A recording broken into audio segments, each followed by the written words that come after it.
tak apa, aku nak buat juga macam tu. Walaupun Nabi cakap macam tu, tanpa Sayyidina, aku nak juga sebut Sayyidina. Apa alasannya? Suka-suka akulah.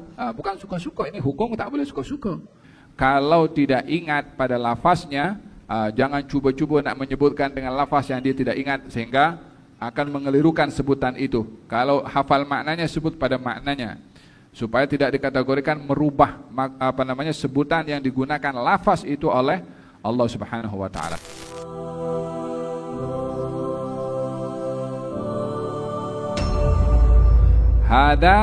Ulama ada menjelaskan di sini bahwa menyebutkan firman-firman Allah ataupun sabda Rasulullah hendaklah disebut dengan benar. Yakni tidak menyebutkan dengan lafaz yang berbeza dengan apa yang disebutkan oleh Allah atau oleh Rasulnya. Walihada dalam Al-Quranul Karim, bila ingin yastashhid, bila ingin menyebutkan dalil daripada Al-Quranul Karim, kalau tidak ingat pada lafaznya, jangan cuba-cuba nak menyebutkan dengan lafaz yang dia tidak ingat, sehingga akan mengelirukan sebutan itu. Kalau hafal maknanya, sebut pada maknanya, supaya tidak dikategorikan merubah sebutan yang digunakan lafaz itu oleh Allah Subhanahu wa taala. Sama juga dengan sabda Rasulullah sallallahu alaihi wasallam. Dalam satu hadis baginda Rasulullah sallallahu alaihi wasallam, ketika Nabi mengajarkan doa tidur, kemudian sampai amantu bi kitabika alladhi anzalta wa bi nabiyyika alladhi arsalta. Amantu bi kitabika alladhi anzalta wa bi nabiyyika alladhi arsalta. Dalam doa tidur, aku beriman kepada Quran yang kau turunkan, dan aku beriman kepada Nabi yang kau utuskan. Amantu bi kitabika alladhi anzalta wa bi nabiyyika alladhi arsalta. Sahabat ini baca di hadapan Nabi, amantu bi kitabika alladhi anzalta wa bi rasulika alladhi arsalta. Wa bi rasulika alladhi arsalta. Nabi sebut wa bi nabiyyika, orang ini sebut wa bi rasulika. Antara Nabi dan Rasul, kedudukannya Rasul lebih tinggi berbandingkan kepada Nabi.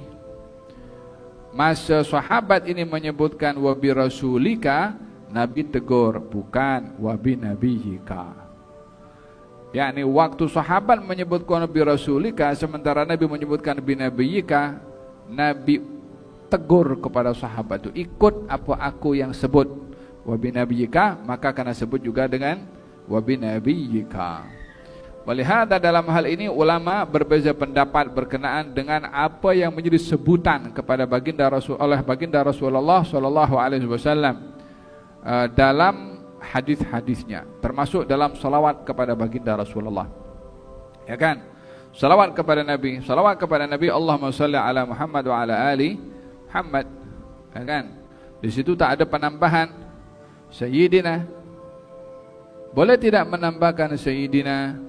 Bagi mereka yang berhati-hati karena Nabi sebut tanpa Sayyidina, maka mereka lebih melihat bagaimana Nabi sebut itu yang dia kena ikut. Maka di sini disebutkan Allahumma shalli ala Muhammad wa ala ali Muhammad. Bagi mereka yang menyebutkan Sayyidina, Allahumma shalli ala Sayyidina Muhammad wa ala ali Sayyidina Muhammad, bukan mereka suka-suka, tak apa aku nak buat juga macam tu, walaupun Nabi cakap macam tu tanpa Sayyidina, aku nak juga sebut Sayyidina. Apa alasannya? Suka-suka akulah. Bukan suka-suka, ini hukum tak boleh suka-suka, karena mesti ada dasarnya daripada hukum juga. Kalau Nabi sebut seperti ini, bila akan disebutkan lain daripada apa yang disebutkan oleh Nabi, biarlah ada dalil juga daripada Nabi juga, barulah sebutan itu tak bertentangan dengan apa yang disuruh oleh Nabi. Faham dong? Bolehkah orang menambah-nambahkan dalam bacaan? Ya, kalau tidak menyalahi daripada apa yang disuruh oleh Nabi, silakan saja. Contohnya kita dalam tasyahud, dalam i'tidal, ya kan? Ada orang sembahyang di belakang Nabi sallallahu alaihi wasallam. Selesai daripada rukuk, kemudian i'tidal. Badui dibaca Rabbana lakal hamdu hamdan katsiran tayyiban mubarakan fihi mil'as samawati mil'al ardi wa mil'a ma syi'ta min syai'in ba'du.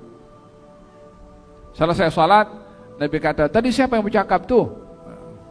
Jadi yang bercakap di belakang seorang badui atau seorang makmum. Kemudian dia kalau sahabat itu mengatakan, "Ana ya Rasulullah, kalau aku melihat sekian ramai malaikat berebut nak catat engkau punya amalan." Dia buat sesuatu yang Nabi tak suruh. Tapi dia tahu kalau ada dalam arahan Nabi sendiri dalam i'tidal digalakan untuk membaca pujian-pujian kepada Allah. Hanya untuk pujian tu yang dia buat. Maka dia buat tanpa menyalahi kaidah yang memperbolehkan. Maka dalam hal ini justru Nabi mengatakan kamu punya bacaan tadi direbut oleh malaikat untuk mencatat pahalanya. Sekian ramai malaikat berebut untuk mencatat pahalanya. Faham dong? Khubayb ibn Adi ketika ingin dihukum bunuh, katanya, izinkan aku sholat 2 rakaat. Sholat 2 rakaat, dikatakan sunnah 2 rakaat sebelum dibunuh. Tidak ada di dalam suruhan langsung ada sholat 2 rakaat sebelum dibunuh. Tapi dalam arti secara umumnya atau kaidah umumnya adalah seseorang itu digalakkan sholat bila-bila saja. Lebih-lebih lagi bila dalam keadaan ingin berpisah daripada dunia ini, maka penghujung perpisahannya adalah satu ibadah, dan ibadah terbaik untuk jadi pemisah antara kehidupan kita di dunia ini adalah sholat. Maka dia sholat 2 rakaat, dikatakan sholat sunnah sebelum dibunuh. Yang mengadakan adalah Khubayb ibn Adi. Adakah Khubayb mengadakan dalam hal ini? Tidak. Sama juga ketika orang menyebutkan Sayyidina adalah bukan suka-suka, dan tidak pun dikatakan ini menyalahi daripada hadisnya Rasulullah. Tidak. Kalau maksudnya disebut Sayyidina suka-suka tanpa ada dasar mungkin. Tapi kalau dia menyebutkan Sayyidina, iya, kan dalam Quran juga kita diperintahkan untuk mengagungkan baginda Rasulullah sallallahu alaihi wasallam, wa tuwaqqiruhu, kamu sanjung dia. Bukankah beliau juga mengatakan ana sayyidu waladi Adam wala fakhar, saya adalah sayyid, yakni penghulu kepada semua anak-anak Adam tanpa saya sombong. Yakni ingin memberitahukan kedudukan tingginya baginda Rasulullah, maka itulah disebutkan dengan sayyidina. Paham tak? Jadi bila orang menyebutkan, saya kalau sebut nama Muhammad langsung ni macam berat, macam tak sopan. Saya anda sebut dengan sayyidina, silahkan.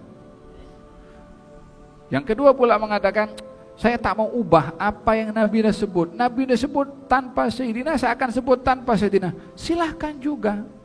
Yang satu ikut Nabi tanpa Sayyidina, yang satu pun juga ikut kaidah umum yang diajarkan oleh Nabi dengan menyebutkan Sayyidina. Tak payah gaduh. Jangan sampai gara-gara Sayyidina sesat.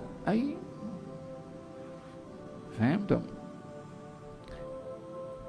Hada berkenaan dengan cara memahami kalimat, baik itu dalam Al-Quran atau di dalam hadis baginda Rasulullah sallallahu alaihi wa ala alihi wa sahbihi wasallam.